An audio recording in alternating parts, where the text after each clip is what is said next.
everyone. I hope you all are doing well. Myself, Dr. Palak Patel. I'm an orthopedic physiotherapist and working as an assistant professor at Sharda College of Physiotherapy, Gandhinagar. Today on 8 September, an occasion of World Physiotherapy Day, I wishing all the physiotherapists to the happy World Physiotherapy Day. I welcome you all for basic yoga posture session. This can be difficult for all of us as we heard about spread of coronavirus from all over the world.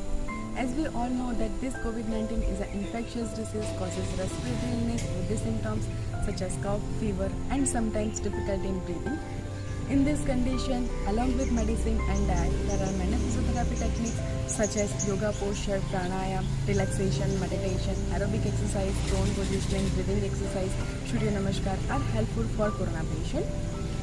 In the current scenario of this COVID-19, where entire world is facing fear of death, yoga has come up to rescue all mankind from anxiety, stress and enhance the immunity. The word yoga means use, to join, to unite.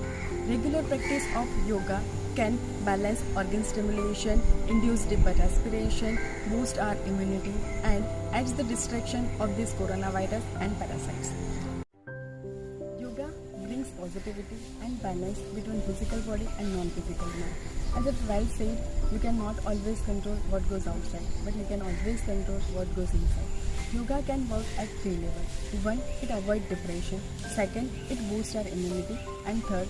Yoga helps the global community to set a goal that everyone has come out more stronger. So, yoga is a package of happy productive life. It includes physical health, mental health and spiritual health. Ultimately, yoga distress ourselves, increase oxygen-rich blood in cell, strengthen our respiratory system, boost our immunity, decrease our pain and anxiety. So with this, we'll start our session. For this session, find a quite comfortable environment. Keep a yoga mat or blanket with you. During the posture, do smooth inhalation and exhalation. So in this session, we practice 4 basic yoga posture, which names Tadasana, Ardha Chakrasana, Ustrasana and Setubandhasana. ताड़ासन, ताड़ यानी कि ताड़ का पेड़। इस आसन में हमारे शरीर की स्थिति ताड़ की तरह मजबूत और ऊंची हो जाती है। इस आसन को करने के लिए सबसे पहले हम सीधे खड़े रहे और हमारे दोनों पैरों के बीच 2 इंच की दूरी बनाए रखें। अब अपने दोनों हाथों को कंधे तक उठाए, हथेलियों को सामने रखें और अपनी उंगलियों को आपस में पकड़े रखें।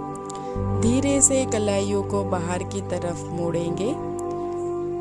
अब धीरे धीरे सांस अंदर ले और अपने दोनों हाथ को कंधे से उठाए और सिर के ऊपर ले जाएं। इस मुद्रा में सिर को स्थिर करें और धीरे धीरे अपनी एड़ियों को जमीन से ऊपर उठाए और पंजों के बल खड़े हो जाएं।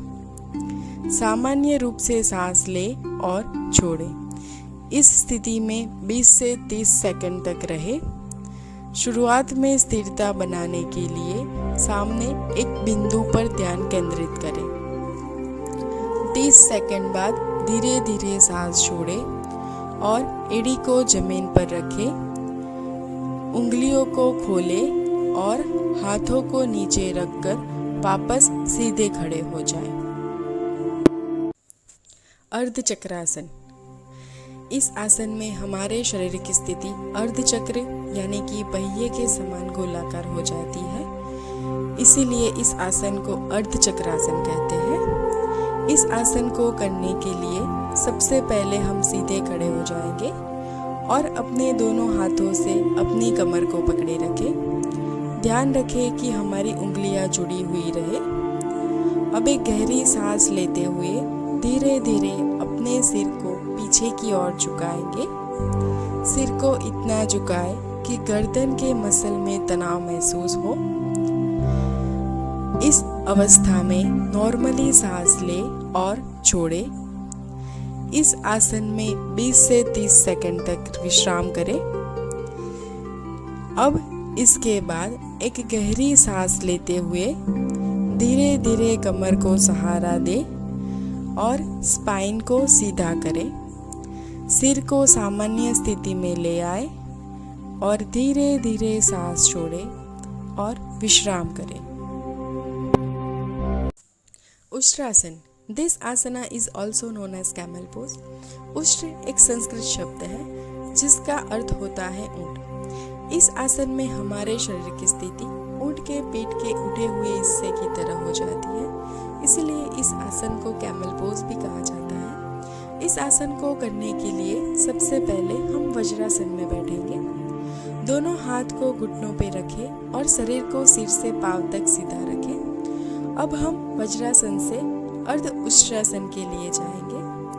सबसे पहले हम धीरे से घुटनों के बल खड़े हो जाएं और अपने दोनों हाथों को कमर पर इस प्रकार रखें कि हमारी उंगलियां जमीन की ओर रहे। हमें ध्यान रखना है कि हमारे कंधे और कोहनी समांतर रहे और जांघें जमीन से बराबर 90 डिग्री पर रहे। अब धीरे धीरे सांस अंदर ले और कमर से नीचे की ओर झुके, सिर को पीछे की तरफ झुकाए। इस आसन को अर्ध उष्ट्रासन कहते हैं। अब हम अर्ध उष्ट्रासन से उष्ट्रासन के लिए जाएंगे। धीरे धीरे सांस बाहर छोड़े और राइट हैंड से राइट हील और लेफ्ट हैंड से लेफ्ट हील को पकड़ेंगे। इस मुद्रा में ध्यान रखना है कि गर्दन पर झटका ना लगे। नॉर्मली सांस ले और छोड़े। इस आसन में 20 से 30 सेकंड तक रहे। अब एक लंबी गहरी सांस ले और धीरे से गर्दन को सामान्य करें और कमर को सीधा करें। वापस वज्रासन की परिस्थिति में आ जाए। वज्रासन में नॉर्मली सांस ले। Setu Bandhasana. This asana is also known as bridge posture. सेतु बंध का अर्थ है पुल यानी कि ब्रिज बनाना। इस आसन में हमारे शरीर की स्थिति एक पुल की तरह हो जाती है, इसीलिए इस आसन को ब्रिज पोस्चर भी कहा जाता है। इस आसन के लिए हम सबसे पहले शवासन में आएंगे। अब अपने दोनों पैरों को जोड़ें और घुटनों से मोड़कर रखें। हम अपने दोनों एंकल्स यानी टखने को मजबूती से पकड़ें और धीरे धीरे सांस अंदर लें और अपने पेल्विस यानी कि कूल्हे को जितना हो सके उतना ऊपर उठाए, जिससे हमारा शरीर एक सेतु यानी कि पुल का आकार ले ले।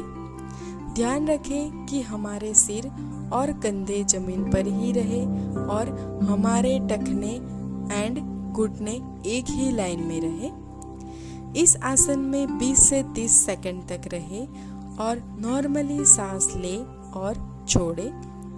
30 सेकंड के बाद धीरे धीरे सांस छोड़ते हुए पेल्विस को वापस नीचे जमीन पर ले आए और टखने को छोड़ते हुए वापस शवासन की मुद्रा में आ जाएं। Stay in Savasana for 2 minutes to cool down your body.